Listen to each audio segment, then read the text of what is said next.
Draft day is finally here, folks. The wait's over. But before that, we have to do a mock draft of our own. This is the Patriots' chance to reestablish themselves as contenders. And with a good draft, I really do think they can do that. Unfortunately, we'll never be able to say the same thing about the Pirates, as they have come crashing back down to reality. Help will be on the way soon enough, though. All right, let's get number 99 underway, shall we? Live from Delaware, it's Hoagies and Pierogis with your hosts, Ian DiCarlo. We're getting a little double down. Chocolate Rain, and RJ Hammond. I just want some more hot tea in my life. Let's just say he was a good lover.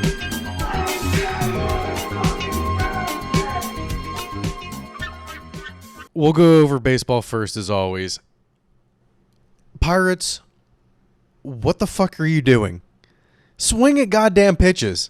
The Pirates have regressed, honestly, not even back to normal, back to what we thought they were before the season started. That 2-game losing streak last week quickly turned into a 6-game losing streak.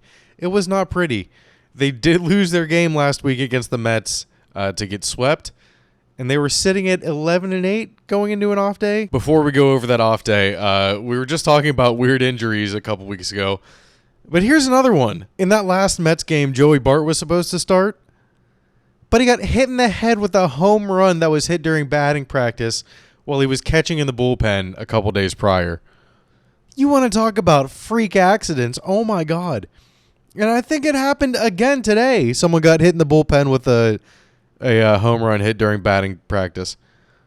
They're going to start putting nets over the bullpen. I mean, it's inevitable at this point. Why? 2 freak accidents happening within 1 week of each other. That's crazy. Man, right when he was getting hot, too. Joey Bart. I feel so bad for him. All right, during that Pirates off day, we got our first skiing start of the week. That's right. That's right. He also got a start on Wednesday afternoon.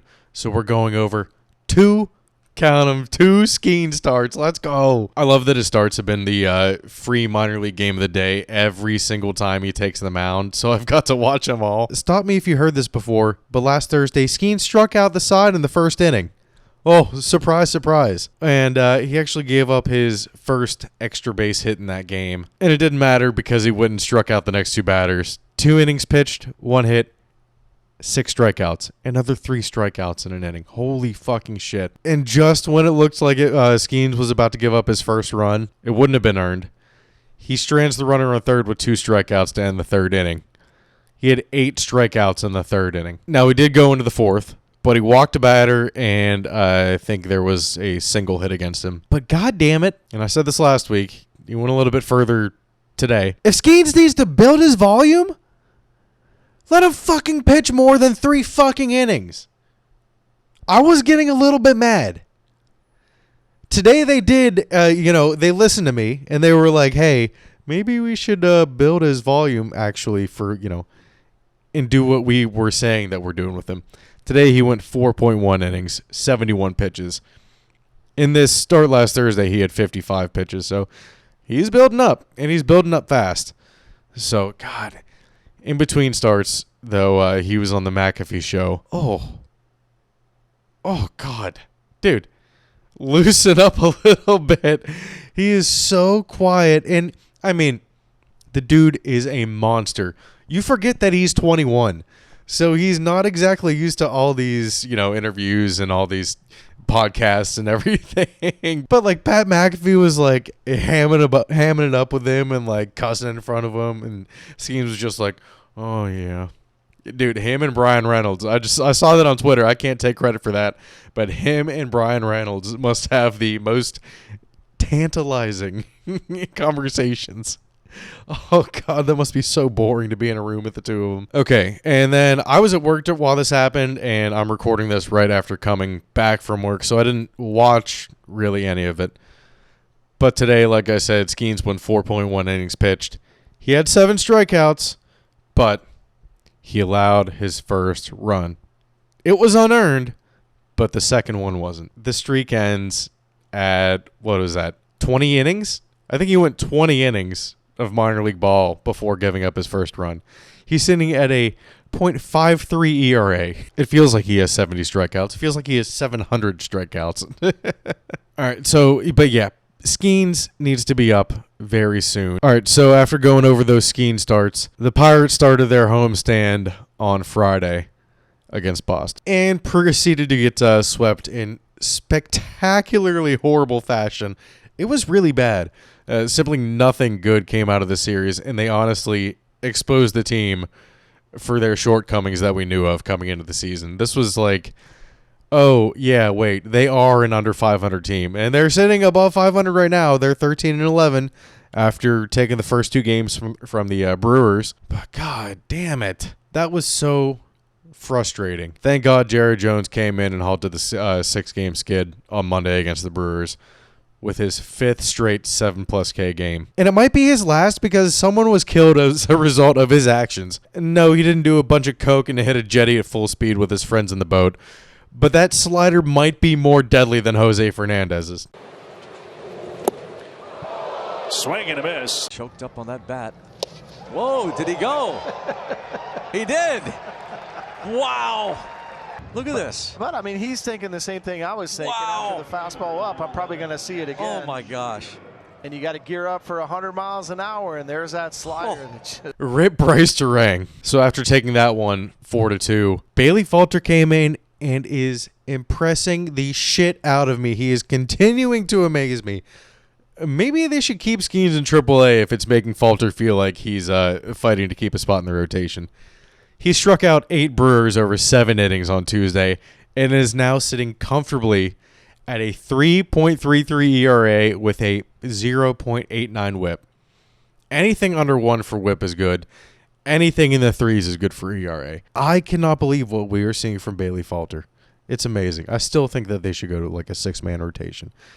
And one of the Pirates accounts that I follow, he's not even like a Pirates account per se, but he's a Pirates fan, posted on Twitter, I think the Pirates should do a 6-man rotation. And I was like, oh, you've been listening to some Hoagies and Pierogis. And he said, I have literally no idea what that is. And I was like, I didn't expect you to, but I also didn't expect you to respond. I said last week that they need to start beating the Brewers, and this is a really good start. It helps when Kutch hits a leadoff home run 2 days in a row. The real test is when they go into the Milwaukee House of Horrors and have to see that ugly-ass mascot with this stupid mustache take a ride down the slide when the Brewers inevitably hit a home run. So over the past week since we last recorded, the Pirates have been 2-4 to pull them all the way back to 13-11. In those 4 losses, they mustered only 5 runs. On the flip side, they allowed 27 runs in those losses. Yeah. Yes, they just won 2 straight against the Brewers, but still only managed to score 6 runs total in those wins. Rowdy Tellez has regressed to what he has been over the past 2 years, I guess. The bullpen is falling apart at the seams. It didn't help that Chapman got himself suspended for 2 games for saying something that he thought the home plate umpire wouldn't understand. And the rotation is kind of a mess outside of Falter and Jones. Since Keller can't figure it the fuck out, Martin Perez just had a bad outing. Marco Gonzalez is on the IL. Keller not being able to figure it out consistently is so frustrating. I'm waiting for him to just consistently put in quality starts, and not even that, just for him to not to blow up every 5th start. It's so frustrating. I mean, these are all, every single one of those things that I just mentioned are all persistent issues that we knew were persistent issues going into this offseason. First base is still the most glaring need on the roster, and it has been since Josh Bell was traded in 2020. I was actually thinking about it. The position has been a defensive pit of hell for the longest time, and I don't even know if the Pirates ever in their franchise history have had a good defensive first baseman. Here's to hoping this shit gets fixed soon, and they keep what they have, even if things fall apart further before the trade deadline. I'm not giving up on them yet. It's not even May yet.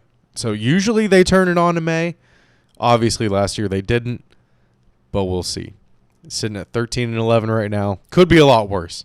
Could be way, way worse. Last thing I wanted to mention about baseball. Congrats to Ohtani. You know, after this whole betting thing and all this bullshit, and memes are still going around, and they're really funny. But, yeah, congrats to him on having the most home runs by a Japanese-born player. 176 was when he surpassed it. He hit another home run.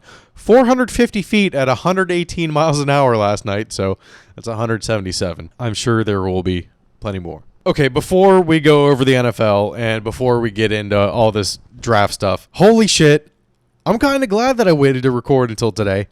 Reggie Bush got his Heisman back. Oh my God. It really took until they congratulated OJ and them getting fucking flamed for it all over social media for them to be like, ooh, yeah, maybe we fucked up and I said congratulating OJ, saying rip OJ on Twitter. They were like, yeah, this is a lot of heat. I think we can give Reggie, you know what? To divert this heat off of us, let's give Reggie Bush back his Heisman. And they were like, with the shifting landscape in college football, we feel comfortable in doing this. Like, no, you just got the shit kicked out of you on Twitter for saying rip OJ. All right. First news of the week regarding the draft. I couldn't have seen this coming from a million miles away. Belichick is going to be covering the draft with the McAfee show. I'm going to have to watch. I absolutely have to watch my live reactions to Belichick's live reactions.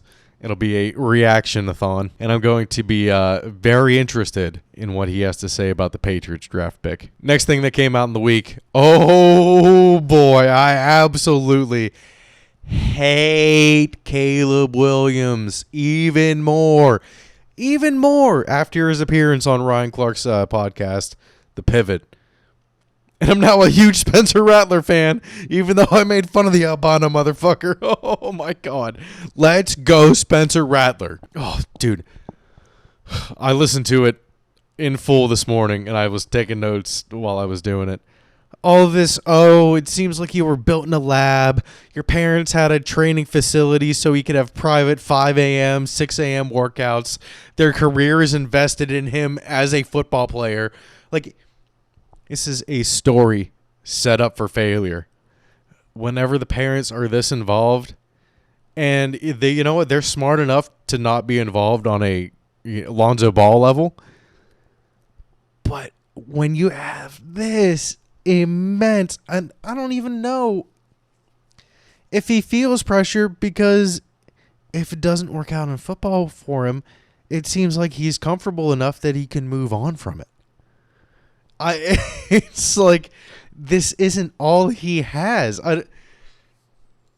Oh my God. It's set up for disaster. It really is. He said that he had a bunch of hobbies outside of football. He didn't say that he eats, sleeps, and breathes football, which I was like, has other hobbies. Red flag. This motherfucker is throwing Lego parties and playing video games. Sounds like a combination of Kirk Cousins and Kyler Murray. Kirk Cousins definitely would throw a Lego party. Oh, my God.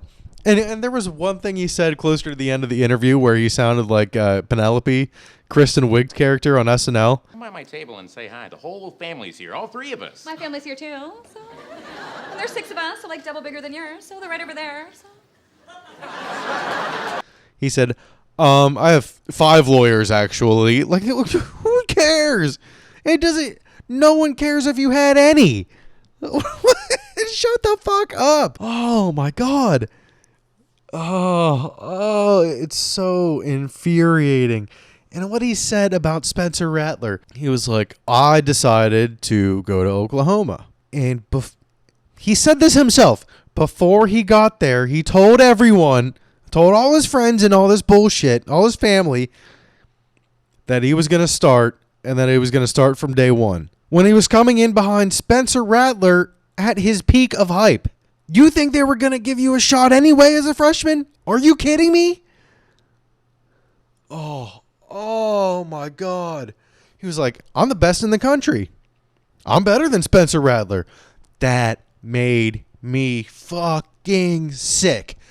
Oh, that made me sick. Spencer Rattler, I hope the Patriots pull a Redskins back in like 2012 when they drafted RG3 and then in the third round drafted Kirk Cousins. What if the Patriots get Drake May in the first round and in the third round get Spencer Rattler? Spencer Rattler turns out to be the better quarterback. I would love to see it. I would absolutely love to see it. And I'm going to predict it right here, right now. Spencer Rattler will have a better career than Caleb Williams.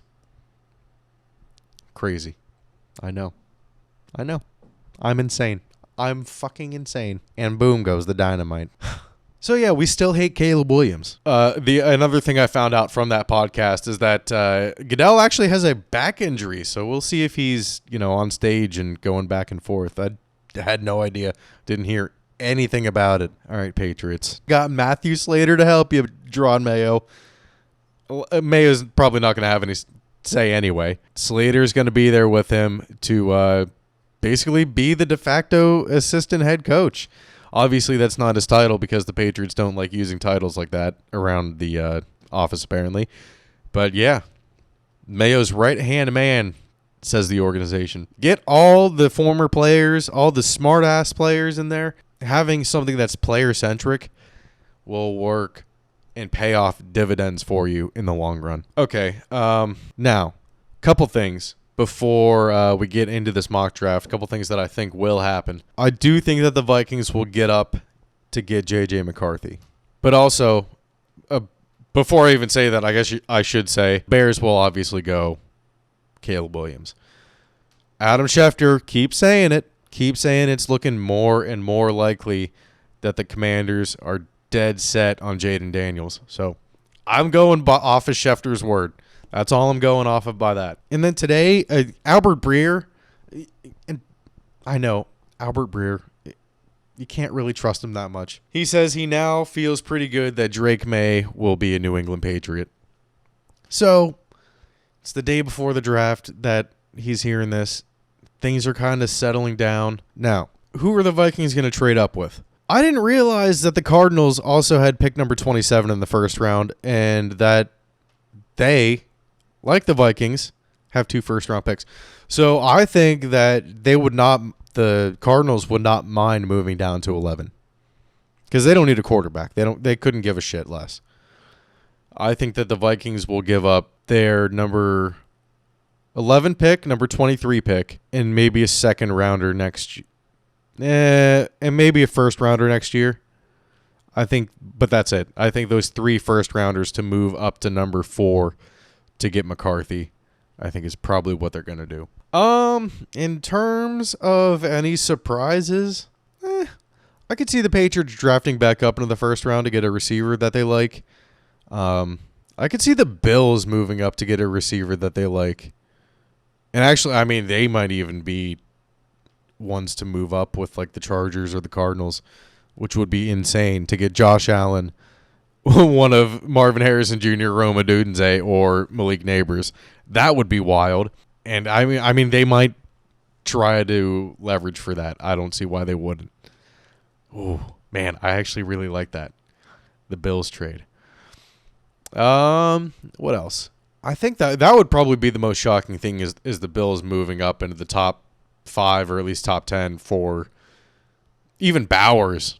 I mean, I know they have a full tight end room with Kincaid and Dawson Knox, but bringing a third one, Bowers is essentially, he can be your slot tight end. Chiefs might want to move up for a receiver. They'll probably go Adonai Mitchell or Xavier Worthy, though. Ravens will probably stay put. I mean, there's not too many teams that I think would do anything too shocking.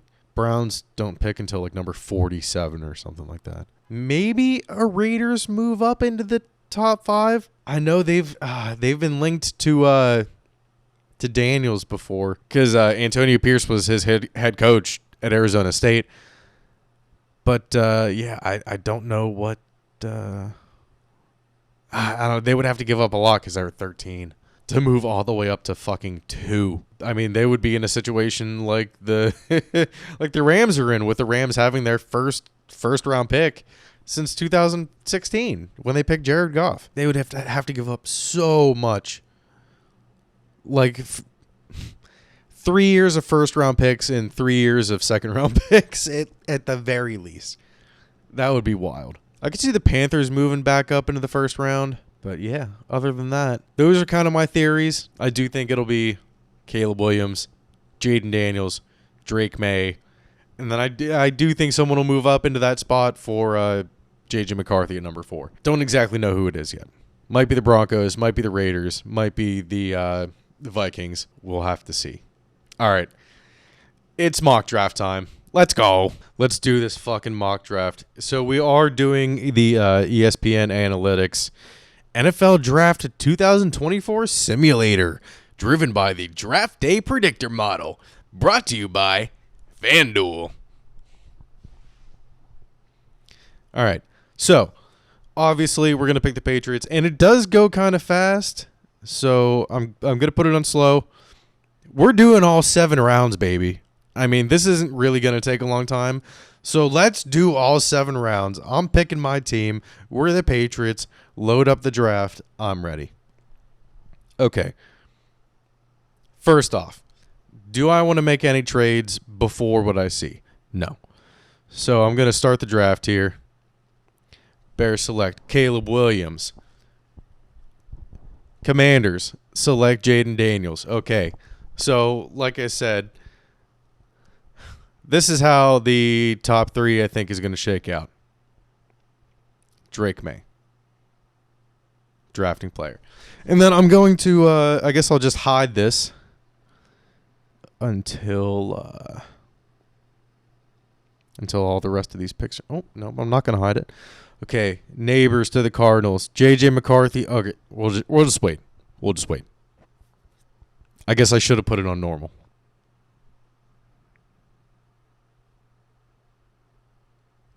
Yeah, I definitely should have put it on normal. But I like the top 3 picks, so I'm not going to restart it. I actually did do this before, and I know I said this last week. I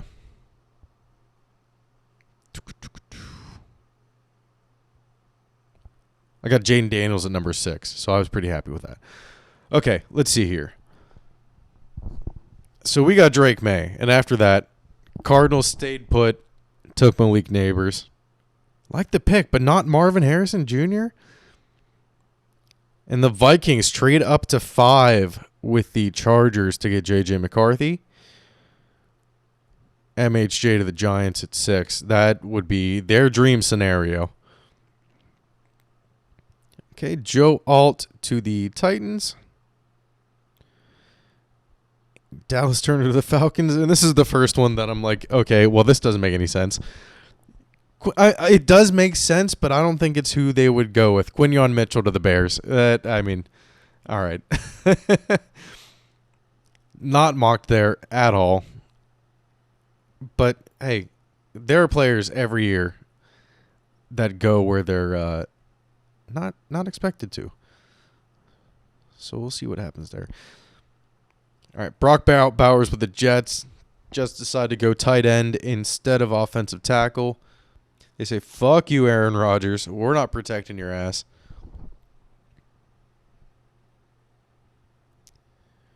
Okay, Rome Odunze to the Chargers. Love that pick for him. Olufashanu to the Broncos. That's still a good pick. And the Raiders do end up taking Michael Penix Jr. at number 13. All right. Saints Latham. I really like wide receiver to the Colts. That's what I'm seeing in a lot of. I mean, it just makes sense. Another weapon for Anthony Richardson. Latu on the Seahawks. That's a popular pick for him. Byron Murphy on the Jaguars. I like that. Talisi Fuaga. They might have to go defensive end now.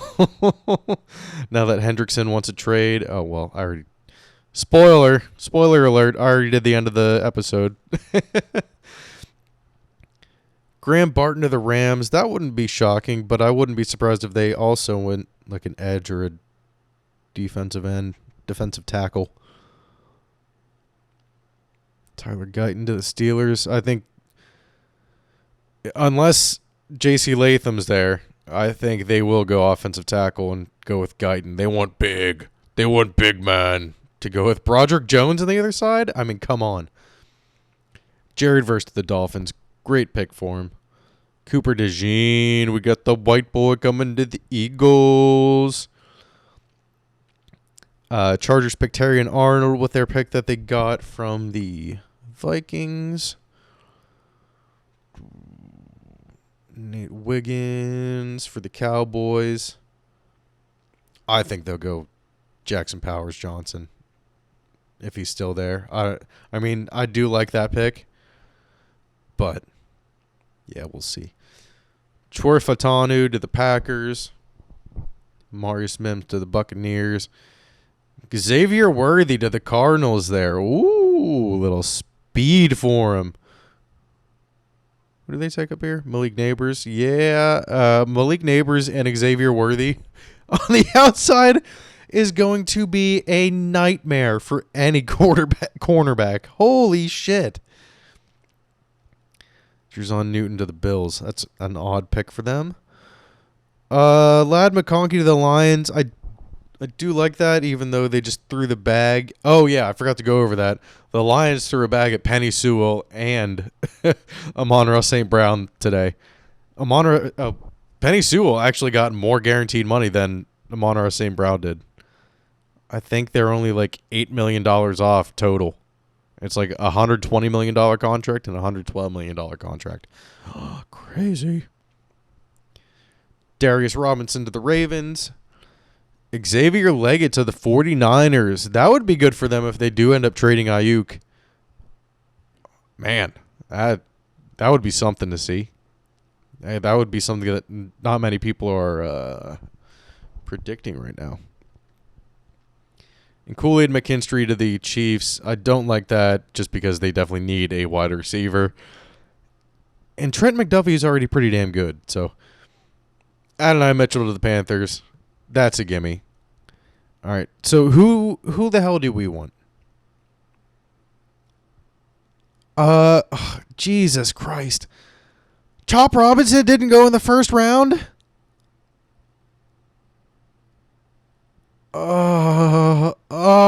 Fuck. Oh, no, dude. Oh, no. Oh, no. Oh, no. Who's an offensive tackle here? Jordan Morgan. Kingsley Suamataia. Kingsley Suamataia is a pick that I would love. I would love for the Patriots to take Suamataia here. But, dude, how do you not? How do you not take Chop Robinson at 34? This was something that I was not expecting. For him to be on that line, dude, not even on the line, just an edge off. Oh, him with Judon. Oh, my God. Oh. And Barmore on the line.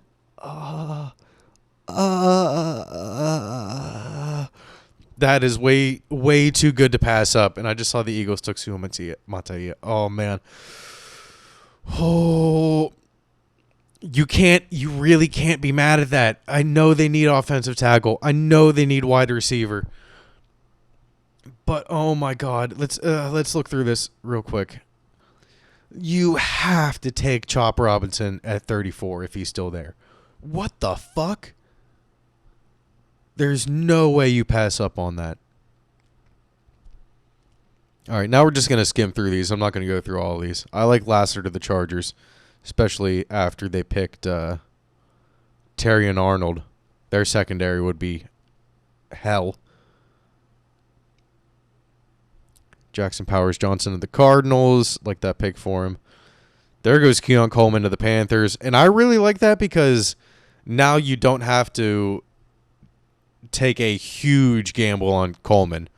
You have Adonai Mitchell to also be there and be like, hey, if one of them doesn't work out.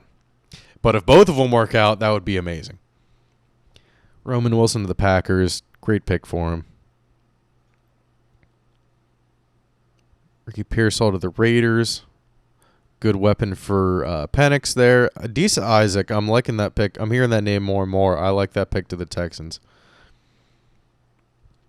Jonathan Brooks, first running back off the board to the Jaguars. Troy Franklin to the Eagles. That might be an issue. Oh, man. That would be great for them. Malachi Corley to the Steelers. Bo Nix to the Rams at 52. Ooh, I really like that. I really like that. Holy shit. And, you know, obviously, there have been some trades made here. I think that I can't cover everything. Oh, that is such a good pick for them. Oh, my God. Bo Nix right there. The Rams. Damn. Okay, then we have, let's see here. Dominic Puny to the Panthers. He was probably one of the offensive tackles that I was going to take. But let's see. Let's see what we got. All right, wide receiver. Brendan Rice, Jalen McMillan, Jalen Polk. That top three is really good. We got an offensive tackle here. I like hearing Amagaji. Smart offensive tackles. Always take smart offensive tackles, 100%. But I'm going to wait to see if I can get him in the next round.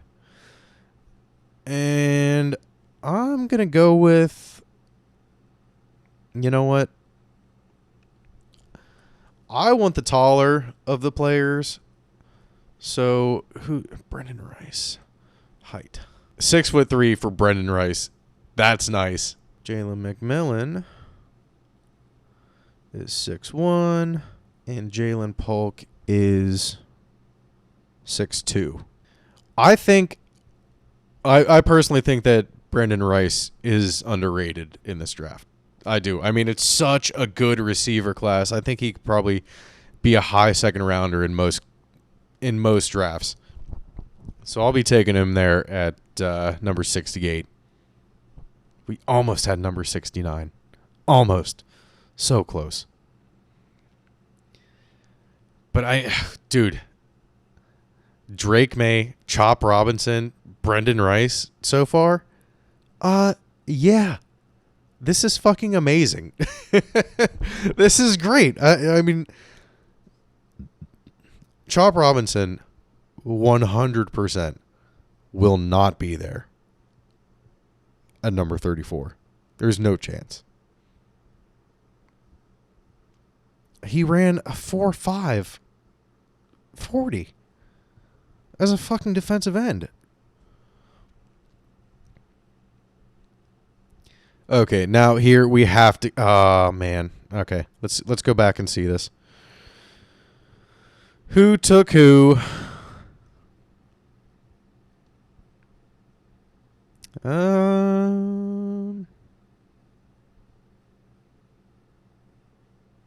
Where is he? Where's Amagaji? Blake Corum to the Bengals. I like that pick because they lost. Motherfucking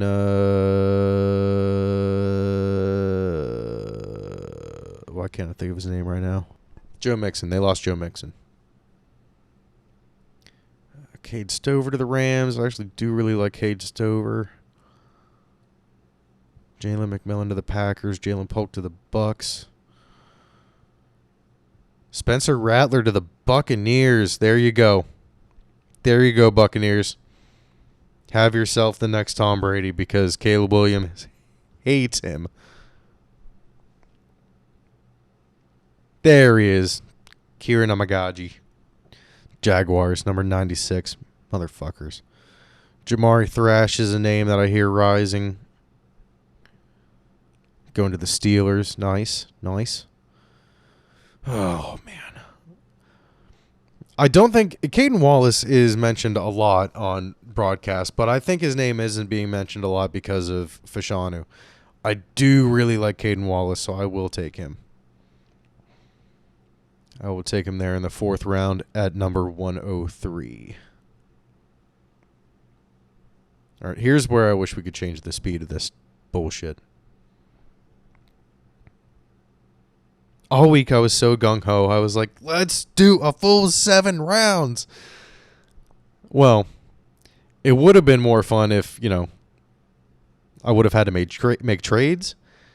But there was no trading out of those spots with those players available. No way in hell.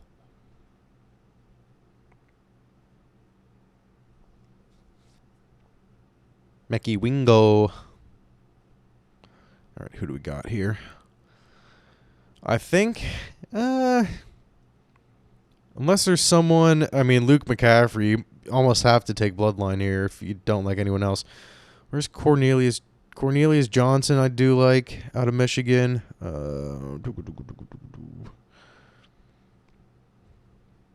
I haven't. Oh, Jalen Coker. I've heard his name rise in there. And then what do we got? Offensive tackle wise. We do need another offensive tackle, but man, we do need another wide receiver. I think I'm going to go McCaffrey. I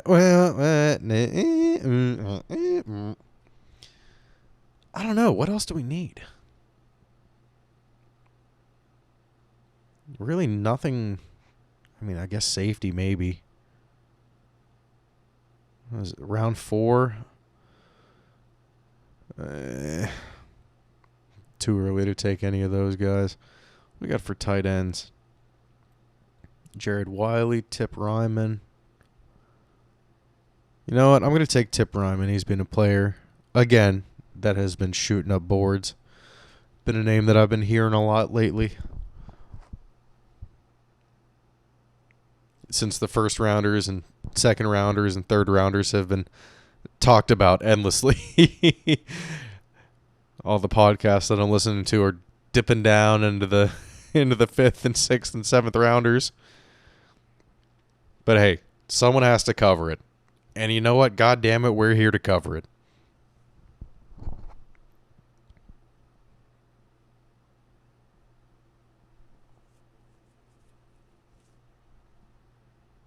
Bucky Irving to the Ravens. Audric Estime to the Saints, like that. Yep.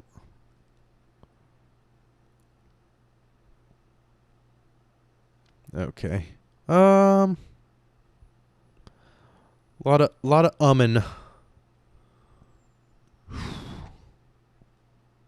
Check back in on the running backs. I do want to take. I really wouldn't mind if the Patriots took one more running back. And I really like Dylan Johnson. He's all the way down there. We don't need to take him yet. But I don't even know. What the fuck do we need? Oh, I guess this is in the list of needs here.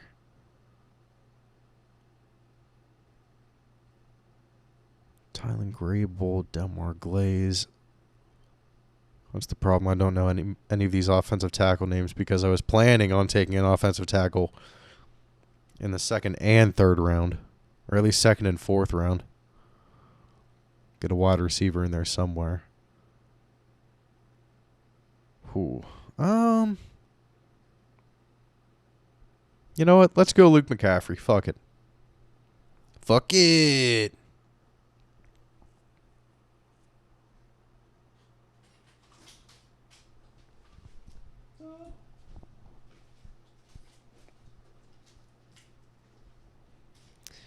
All right, 6th round.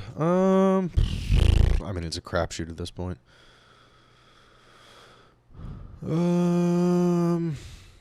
Let's check back on a wide receiver. You know what? No. Just gonna go offensive tackle. May as well. Tylen Grable, you are a Patriot.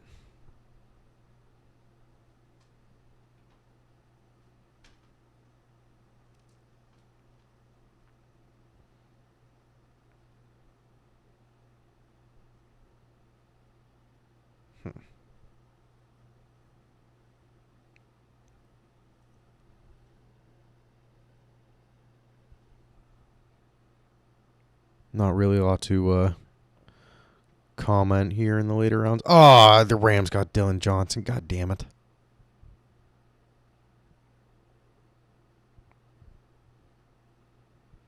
Shit.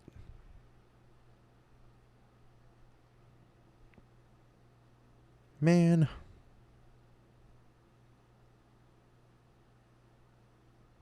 Keaton Slovis. Oh my god. You know what? Let's go Jordan Travis, round 7. Let's go.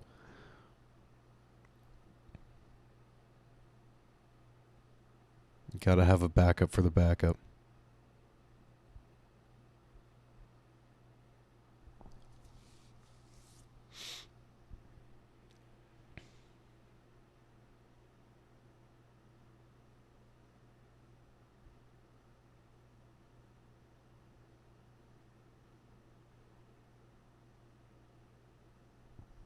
All right, and Evan Anderson is Mr. Irrelevant.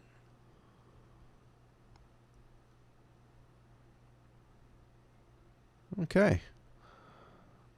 Obviously, this is not going to happen.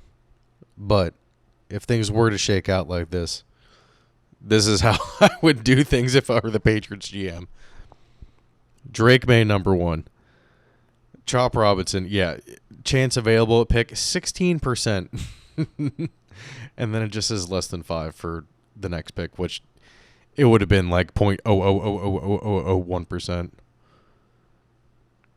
Got Brendan Rice in the 3rd round. Good pick. Good pick. Kanan Wallace in the 4th round. Got another tight end in Tip Ryman. Luke McCaffrey, offensive tackle, and Tylen Grable. And then Jordan Travis, just for the hell of it, in round 7. Fuck it. All right. That's the 2024 mock draft. I'm so ready. Oh, shit. Okay, so I have this written down actually on the itinerary. Scroll Twitter before you end the podcast. This one's interesting in a potential draft night trade. Trey Hendrickson just requested a trade from Cincinnati. Ooh, buddy. Oh, my God. Yeah, I don't know what's going on with the Bengals. That's kind of a weird situation. They were like, "All right, let's pay Burrow, and then not talk about money at all again for another 5 years." It's like they don't want to talk extensions at all with anyone. That might be a good trade for the Dolphins to make, actually, for Hendrickson. I think that's it. Yeah. Alrighty, everybody. Oh. One more sleep for me until draft night. Oh, I'm so excited. Make sure to leave a like and comment on each video and subscribe to our YouTube channel. Hoagies and Pierogis is available on Spotify, Apple, or wherever you listen to podcasts. Follow us on TikTok and Instagram for clips throughout the week. And I'll leave you with this. Munch. Or should I say, may.